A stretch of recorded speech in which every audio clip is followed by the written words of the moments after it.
Hi, I want to talk to you today about something well near and dear to my heart. I, like many Americans, am addicted to coffee in the morning. It's how I wake up. But we are moving into the hotter months of the year, which means hot coffee is not always the best idea. So today I want to talk to you about cold brew and how you can do that at home. Now, if you go online and you look at the various people who spout off about these things or post recipes, they're going to tell you all kinds of fun and fancy stuff that you need to do, like get whole bean coffee and grind it yourself and make sure you do a coarse grind because you would hate to have it be bitter. Um, a lot of that stuff's wonderful and great and good. And if you have the time and the money to do that, good, do it. Uh, for me, on the other hand, who doesn't have the space in his kitchen for an extra appliance that does nothing but grind, and it has to be one of the fancy grinders because you can't use the kind that chop up beans. It has to be a burr grinder. So, uh, I know I'm kind of going off on a tangent, um, but anyway, you can use any store bought type of coffee that you want. uh, for me, I use something that's ground and roasted locally, but it's just a generic blend coffee. The only thing that I do differently to kind of combat possible bitterness is I get a light roast, a lighter roast, or a blonde roast, if you will, which is just a marketing term. It's not a real thing. Blonde means light. But a light roast will help you with the bitterness. Um, while I get some things set up here, what I am going to have you guys do is go back in time to watch how I started this process. And when we get back, I'll have my rig set up and I'll show you how to extract the coffee once it has actually brewed.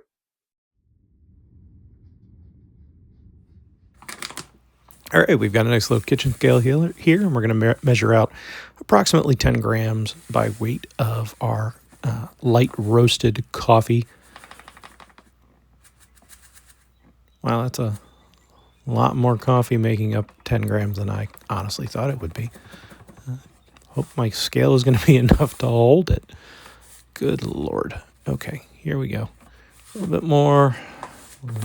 Put that down. Now we're going to grab our pitcher and we're going to add our grounds to our empty pitcher, as you can see. Next up, we have filtered water. Lovely filtered water.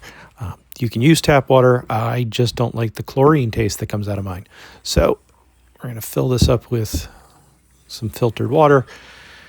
It'll take a second, but that's okay. We just want to make sure that we are wetting all of the coffee grounds, or as much as we possibly can. Then we're going to come in after we get this filled up with a spoon to give it a nice good stir, to turn this into something that looks a little like sludge, which is not appetizing at all. But believe me when I tell you, the smell of this is amazing. I do love the smell of fresh coffee, even if it is in this format. Once we are done stirring this up, this is going to go in the fridge for 24 hours. You could leave it out on the counter, but I prefer in the fridge because it slows the processes down and you're going to get a less bitter coffee when we're done. I'll make another one of these, and both of them are going in the fridge, and I'll see you back here tomorrow.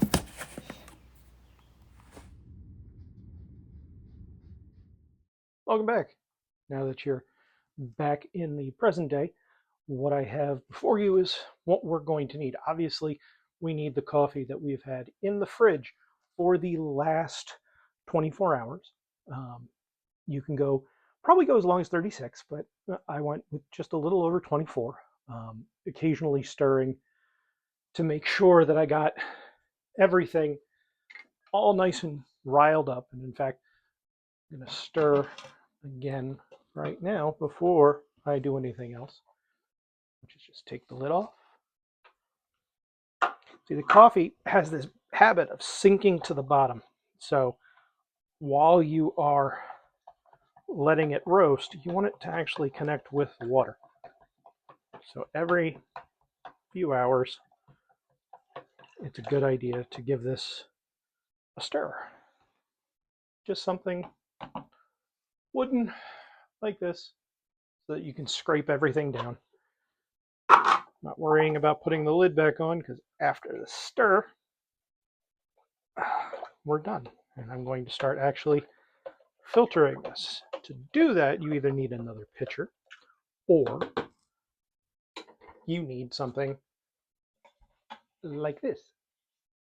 Nice jug with a spout on it.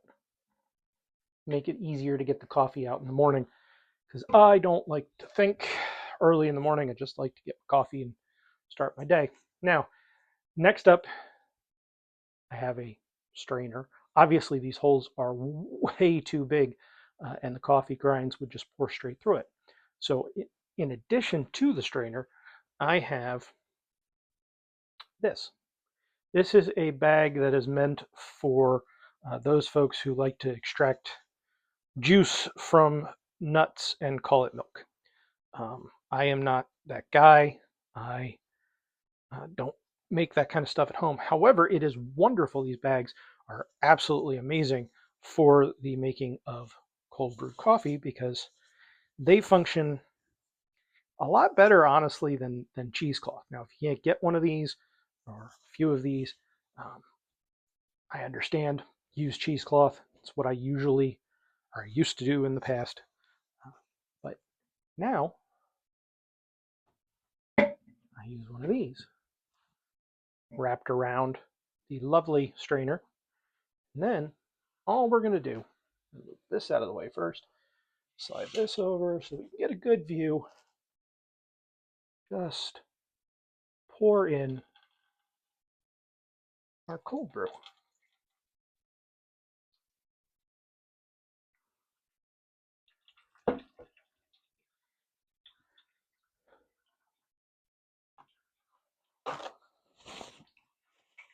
I may have misjudged the size of my pitcher because I'm making a little bit of a mess. Thankfully, I'm not recording this or anything to be watched by large groups of people. Oh, who am I kidding? Large groups of people don't actually watch these most of the time. But still,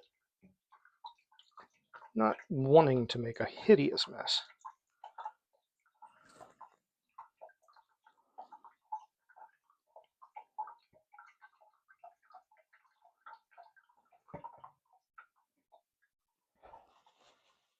As you can see, it is really just that simple. And the beautiful thing about these bags is all of the grounds will stay in them and they will not end up leaking through, which is a concern with cheesecloth and other applications.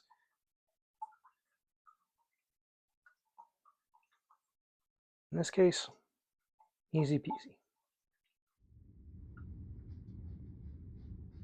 All right, ladies and gents. Well, mistakes happen in real time in the kitchen and we have to adjust. I have switched this to a funnel as opposed to the colander because I have, or strainer if you will, because I've adapted my process. And instead of making a mess, the funnel will allow this more easily to flow into the container. I have done cold brew before in the past. I've just never done it into this gigantic pitcher or dispenser. So we live and we learn. Making mistakes is one of the greatest things to teach a person something new. Because we are dealing with solids here in the form of the coffee grounds. It's good to occasionally shift what's in the funnel around so that it continues to drain. And as you can see, perhaps. We are definitely making progress as we filter through this coffee. Now, one of the other key things that I want to mention with regard to this is I've made this really kind of strong. Um, and that's okay, because if you don't like it strong, but you follow my guidance, which is 9 to 10 ounces of coffee into 2 liters of filtered water, um, you can add cold filtered water to the finished product in the morning before you drink your cup of coffee and dilute it. That's kind of like that fancy concentrate stuff that you can buy for an arm and a leg at the store, except you're doing it at home. And I guarantee you it's cheaper this way. The filtering process is going to take some time. If you're not patient, well, you may want to get somebody else to do this. But I promise you it's worth it. It's worth it because a vanilla cold brew with some sweet cream in it at a store location will cost you well, no, it's not even $5 anymore, is it? That stuff's gone up to $6, $7, $8 a cup. This bit of loveliness all together. Let's see. The coffee cost me $14 for 20 ounces of ground coffee. And then the filters are reusable. The jar is reusable. So for the cost of approximately if I'm being generous, 4 cups of coffee at a fancy store, I'm going to have many, many, many more than that. All it cost me is a little bit of my own time. And that's okay. I have a little bit of time to spare. To save everybody having to watch me continue to do this for an extended period, because I know this isn't an ASMR channel, I am going to allow you all the peace of skipping to the end.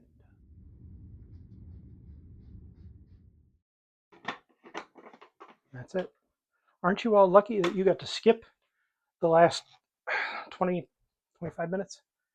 That is an awesomely large amount of coffee. Oh, the mess is a little rough to deal with. I understand that.